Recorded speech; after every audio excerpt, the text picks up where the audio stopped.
નમસ્કાર. ચાલો આજે ભારતીય દર્શનની એક એવી ઊંડી વાતમાં ડૂબકી મારીએ જેનો સાર ફક્ત એક જ અક્ષરમાં સમાયેલો છે. આ એક એવી બોધકથા છે જે સાંભળવામાં બહોત સરળ છે, પણ એનો અર્થ એટલો જ વ્યાપક અને ગહન છે. તો આ આખી વાતને બરાબર સમજવા માટે આપણે એને સ્ટેપ બાય સ્ટેપ એટલે કે 5 ભાગમાં જોઈશું. સૌથી પહેલાં આપણે જાણીશું કે આ જ્ઞાન આવ્યું ક્યાંથી, એટલે કે ઉપનિષદો વિશે વાત કરીશું. પછી માનવ સ્વભાવની 3 મોટી નબળાઈઓ કઈ છે એની ચર્ચા કરીશું. ત્રીજા ભાગમાં પ્રજાપતિએ જે એક જ અક્ષરનો ઉપદેશ આપ્યો એ શું હતો એ જોઈશું. ચોથા ભાગમાં એ દ અક્ષરનો ખરો અર્થ શું થાય છે એ સમજીશું. અને છેલ્લે 5મા ભાગમાં આ પ્રાચીન જ્ઞાન આજના સમયમાં કેટલું ઉપયોગી છે એના પર વિચાર કરીશું. તો ચાલો શરૂ કરીએ આપણા પહેલા મુદ્દાથી. જો કોઈ પણ જ્ઞાનને સમજવું હોય ને તો એ ક્યાંથી આવ્યું છે, એનું મૂળ શું છે એ જાણવું બહુ જ જરૂરી છે. અને આ બોધકથાનો જે સ્ત્રોત છે એ છે આપણા ઉપનિષદો. એટલે તરત જ સવાલ થાય કે ભાઈ આ ઉપનિષદ એટલે શું? એકદમ સરળ શબ્દોમાં કહીએ તો ઉપનિષદો એટલે વેદોના જ્ઞાનનો સાર, એનો નિચોડ. એટલા માટે જ એને વેદાંત પણ કહેવામાં આવે છે. અને એની ખાસિયત એ છે કે જીવનના મોટા મોટા ગહન રહસ્યોને એ બહુ જ સરળ વાર્તાઓ અને સંવાદોથી સમજાવે છે. આપણું આખું જે પાઠ છે એનો પારો આ જ ઉપનિષદીય જ્ઞાન છે.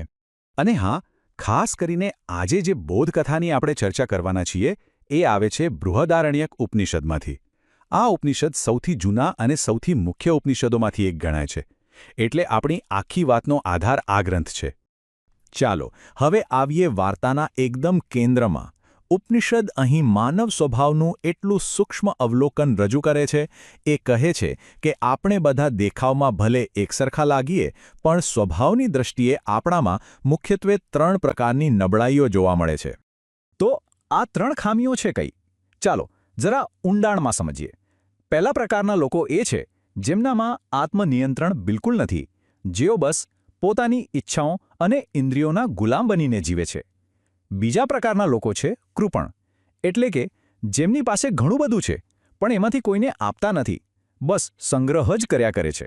અને ત્રીજા પ્રકારના લોકો એવા છે જેમના હૃદયમાં દયા કે કરુણા જેવું કંઈ છે જ નહીં, જેઓ બીજાના દુઃખને જોઈને પણ કઠોર જ રહે છે. હવે આવે છે આખી વાતનો સૌથી રોચક, સૌથી રસપ્રદ વળાંક. કથા એવી છે કે આ 3 વર્ગના પ્રતિનિધિઓ દેવ, મનુષ્ય અને અસુર પોતાના સર્જનહાર એટલે કે પ્રજાપતિ બ્રહ્મા પાસે જ્ઞાન લેવા માટે ગયા. અને નવાઈની વાત એ હતી કે પ્રજાપતિએ ત્રણેયને કોઈ અલગ અલગ ઉપદેશ ના આપ્યો. એમણે ફક્ત એક જ અક્ષર કહ્યો. એટલે વિચારવા જેવી વાત તો એ છે કે ભાઈ એવો કયો એક જ પાઠ, કયો એક જ શબ્દ હોઈ શકે જે આ 3 સાવ જુદા જુદા સ્વભાવવાળા લોકોને સાચો રસ્તો બતાવી શકે? આ જ તો આ ઉપદેશની ખરી તાકાત છે. અને પ્રજાપતિનો જવાબ હતો માત્ર એક જ ધ્વનિ, દ.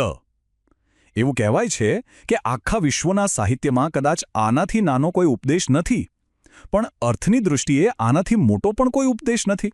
જેમ એક નાનકડા બીજમાં આખું વટવૃક્ષ છુપાયેલું હોય, બસ એ જ રીતે આ એક દ અક્ષરમાં સંપૂર્ણ જીવન દર્શન સમાયેલું છે. ચાલો હવે આ પાઠના હૃદય સુધી પહોંચીએ અને જુઓ, અહીંયા જ આ ઉપદેશની ખરી સુંદરતા છે.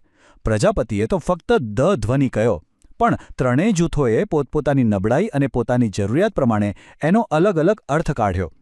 આપણે આ ટેબલ પર એક નજર કરીએ તો આખું ચિત્ર સ્પષ્ટ થઈ જશે. જુઓ, જે દેવો હતા, જેઓ ભોગવિલાસમાં જ ડૂબેલા રહેતા, એમને સંયમની જરૂર હતી. એટલે એમણે દનો અર્થ સમજ્યો દમન, એટલે કે પોતાની ઇન્દ્રિયો પર કાબૂ મેળવવો. પછી આવ્યા મનુષ્યો, જે સ્વભાવે લોભી હતા, સંગ્રહખોર હતા.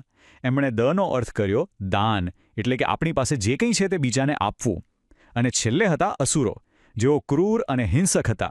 એમને જરૂર હતી કરુણાની, એટલે એમણે દમાંથી બોધ લીધો દયાનો, એટલે કે દરેક જીવ પ્રત્યે કરુણા રાખવી. આમ એક જ અક્ષર દ 3 મહાન સદ્ગુણોનો પાયો બન્યો: દમન, દાન અને દયા. તો હવે આપણે આ આખી ચર્ચાના સારાંશ તરફ આગળ વધીએ છીએ. ભલે ઉપનિષદની આ વાર્તા દેવો, મનુષ્યો અને અસુરોની હોય, પણ હકીકતમાં તો એ આપણા બધાની અંદર રહેલા આ 3 સ્વભાવોની જ વાત છે. ક્યારેક આપણામાં ભોગવૃત્તિ જાગે છે, ક્યારેક લોભ જાગે છે, તો ક્યારેક ક્રોધ કે ક્રૂરતા. એટલે આ ઉપદેશ કોઈ પૌરાણિક કથા નથી, પણ આજના જમાના માટે પણ એટલો જ સાચો અને ઉપયોગી છે. તો આ આખી વાતમાંથી આપણે શું શીખવાનું છે? મુખ્યત્વે 3 બાબતો. પહેલું, દમન, એટલે કે આપણી બેકાબૂ ઈચ્છાઓ અને ઇન્દ્રિયો પર નિયંત્રણ રાખતા શીખવું.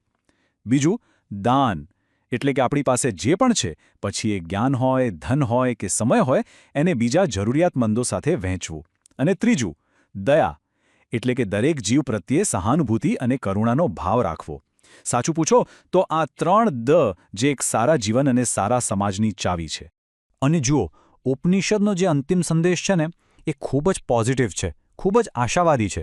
ઋષિ કહે છે કે જો આખી માનવજાત આ 3 ગુણો દમન, દાન અને દયા ને પોતાના જીવનમાં સાચા અર્થમાં ઉતારી લે તો પછી એ પર્યાવરણની સમસ્યા હોય, આર્થિક અસમાનતા હોય કે સમાજમાં ફેલાયેલી હિંસા હોય, આવી મોટાભાગની સમસ્યાઓનો ઉકેલ આપોઆપ આવી જાય.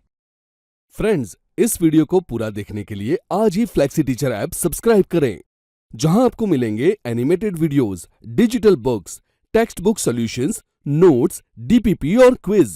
और हाँ, flexi teacher app mobile, TV और कंप्यूटर पर अवेलेबल है. और अगर आपके पास इंटरनेट नहीं है तो तुरंत ऑफलाइन सेट टॉप बॉक्स के लिए संपर्क करें. Flexi teacher, the one you needed.